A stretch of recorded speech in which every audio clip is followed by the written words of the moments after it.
We've covered a lot in the last couple of days. One of the most basic questions we get is, I want to start a program on my property. And it doesn't really matter whether the property is 100 acres or larger. Where is the starting point? How do you choose where you're going to place a feeder if you're on a completely new property? So what I like to try to do, if I get a new piece of property or somebody wants some input on their thoughts on putting a feeder out and where to put them at, there's really not a bad location to put one to start one. But depending on your neighbors and what you're trying to accomplish, usually if you can get more toward the center of your property, find an area between your bedding and your natural food source, whether it's acorns, cropland, or whatever. Food plots may have been on the property already before you got there. Find something in between that. Get you a small feeder to start with. And what I've always done is I'll go in there once I pick out a spot and I'll put some corn on the ground, basically something that you know they're going to eat. Get the feeder in there and get them used to the feeder itself. A lot of times it may take that deer 2 weeks to go to that feeder, but when you start the corn on the ground, it helps them get more comfortable with the feeder being a foreign object, being in their bedroom. Basically, they're not used to it being there. They're gonna act funny. And then when I start my feed, I'll usually mix a bag of corn in there and a bag of feed, mix it 50-50, and kind of mix it up where they know, that it's something for them to eat. And then once you do that, once they get accustomed to it, and the biggest thing I've had people talk to me about and ask about is, man, I've had this feeder out for 2 or 3 weeks, my feed's all sour and there ain't no deer eating it. Don't get discouraged on it, because they will go to it and eat it. And it may be as simple as, and we've had this on some of our personal property before, pick the feeder up and move it 10 or 15 yards one direction. Deer are very temperamental, and it's crazy, but I can't answer it, don't know why, but they may not eat it here, but you can move it right over here and they'll eat the stew out of it. It's just, but anywhere you pick up, it's not going to be a bad thing. If you want to keep deer off your neighbors and pull them more toward the center of your property, put it in the center of the property somewhere. Find you a place that's easy to get to and easy to access. You don't want to have to tow them corn or feed 100 yards through the woods to get to it. Find you a place that you can drive up and feel it easy and you're not disturbing all your property. Good advice. We talk a lot about with new people. 2011, you could legally bait in Georgia, where we are here. I can't feed bait. I can't use mineral. Food plots are the only option that I have. I live in upstate New York. But we're seeing, especially in the South, an expansion of baiting opportunities and feeding opportunities. But a lot of people have a misconception, and that's one of this whole video series is about eliminating some of the misconceptions. And your experience, how many years you've been managing the property? You said 20, 25 years now. So, and best piece of advice I ever got about this is, what you see is accurate. What you deduct from what you see may not be. So don't be afraid to just visualize things. Take a small feeder, put it out, see how the deer react. We'll be talking in other places about seasonality, when you should start feeding and why. And it really depends on what you're trying to do. We've had a bunch of conversations about their deer. I don't know why they do what they do, because I can't talk to them. And back to that, what I see is accurate, and what I deduct from what I see may or may not be accurate. So we always try to look at things that are relatively consistent on properties. And yesterday, when we were at the other farm, we talked about a long feeder and how you can use that one as a position for, if you're hunting over a feeder, right, it positions the deer correctly. But I've also noticed when we came up to this feed, this end of the feeder is eaten, and most of the long feeders that I've seen have had a lot of activity on one end. And you noticed it yourself, so can you just expand on to what you've seen? We don't really need to know why. Well, I can't tell you why. That's one of those you will never understand, but I like some of the bigger feeders better because, one, it cuts down on my activity in there. It keeps scent out of the woods. I don't have to fill them up as much. This feeder right here will hold 12 to 14 bags of feed typically, and it'll last me on this farm about 2 weeks. So I don't have to fool with this. With limited time, it gives me plenty of time to go do other stuff I need to do. But to your point, on all my big feeders, I've got 7 of these big feeders down here now. Every one of them, when you fill them up, they will start on either the left side or the right side of that feeder, eat it down, and then they work their way to the middle. For what reason, I have no idea. I don't think it matters. As long as they're hitting, honestly, as long as they're hitting the feeder, that's the goal that we have.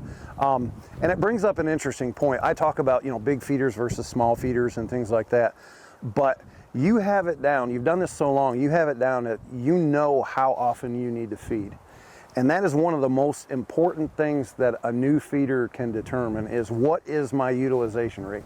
Because you want to keep enough feed in the feeder that you can refresh it on a reasonable interval. Like you said, you don't want to be out here every 3 days dumping bags in a feeder. It also, and what that gives you a lot of information. You can determine if you want to put a second feeder in, how big does that feeder need to be? Because, hey, my last one was a little small, so I either need to add another feeder or a bigger feeder, depending on your property size and how you want to do it. It also tells you, okay, they're consuming about this much a day on average. So you can do some math back and forward. You can track that during the season. It gives you an idea. Because one of the things, cost, we talked about cost. And what was your statement? You can say it again. If you want to do this, what?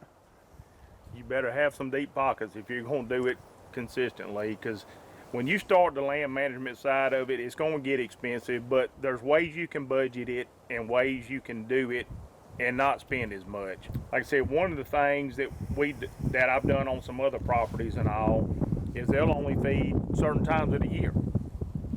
And me and you had that discussion earlier, you know, and it's good for people to know, you know, the best time to start feeding is right now. Absolutely. They're coming out of the rut. You've got pregnant does. They're raising fawns. That helps them build all their nutrition and keep the fawns healthy. Your bucks are dropping antlers. They're starting to regrow their new antlers. So right now is the prime time through this growing season. And then you can back off of it some in later summer and all that and just put your more of the attractant out, or your corn, or whatever you want to do to hunt on and all. But if you was going to start a feeding program from the end of deer season, mid to late summer, to me, in my opinion, is the prime time to capitalize on your budget side of it and focus that amount of time and that money in those months there. Yeah, maximum benefit for minimum investment is what we're trying to do. One, we talk about it, it's supplemental. We don't want to create dependent deer on any one aspect of our management program. And number two, we talked about it with Tyler, the best time to feed, the most benefit comes from this recovery period.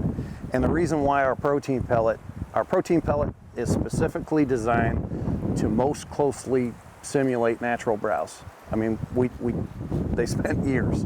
Guys have PhDs in animal nutrition and their deer nuts to develop a pellet that most similarly replicated natural browse. Why is natural browse important? Because most years we can't count on your food plots looking this good this early, right? But biologically the deer are getting cued, the daylight's getting longer. So those are going into that last trimester of gestation. They're trying to recover body size, they're trying to grow a fawn. The bucks are starting that antler genesis they need to recover first. And the faster you can get their body stabilized and in a gaining mode, the better they are at the end. Because like you point out, as you go into summer, food plots are kicking in real good. You have acres and acres of clover here. Natural browse is everywhere because the plants have all woken up. And then we go into the natural food cycles that happen in the fall. So if you only have one period to invest, the best one is this kind of 3-month period between end of February and end of early middle June. But to do the whole management side of it right, also you've got to have, like you mentioned, you've got to have food plots on the ground, and you've got to do all your other management stuff in there, taking your does out and all that to do it. It's not a one-stop shop. No, but and this is definitely a great benefit in helping the recovery process from a tough winter, a tough rut, and to help the does recover and produce healthy fawns. right. And we're coming off a heavy drought year. We definitely did that. Most of the country had that problem. Now we've got a very wet spring we've had so far and winter this year, and fortunate on that, it has made our food plots look really good this year with the amount of rain we've had. It makes it difficult to do much to them, but the rain has definitely benefited us this year. God has a funny way of balancing things out, and you know, normally, like so the green plot you see behind us would not be this green this early, but it is. Just thank you and keep moving. So again, going back to utilization, the more you manage a property, the longer you manage properties, that's a benefit. Hey, we got a really early green up this year. That's great for me because Mother Nature is filling in my protein thing, so I can kind of back off that. It's one of the reasons that I think protein management and feeding as part of a supplemental program is because you're not reliant on one thing all the time. And when you need it, it's there, and the deer are used to it. When you don't need it, you can literally just stop. I mean, summertime when these deer have so much food, and in the fall if you have a great acreage year and you've got corn fields and everything else, it really minimizes your investment in feed. And a feed program is the only one that you can turn on and turn off. And you will see an incline and a decline in the amount of consumption they do throughout the year.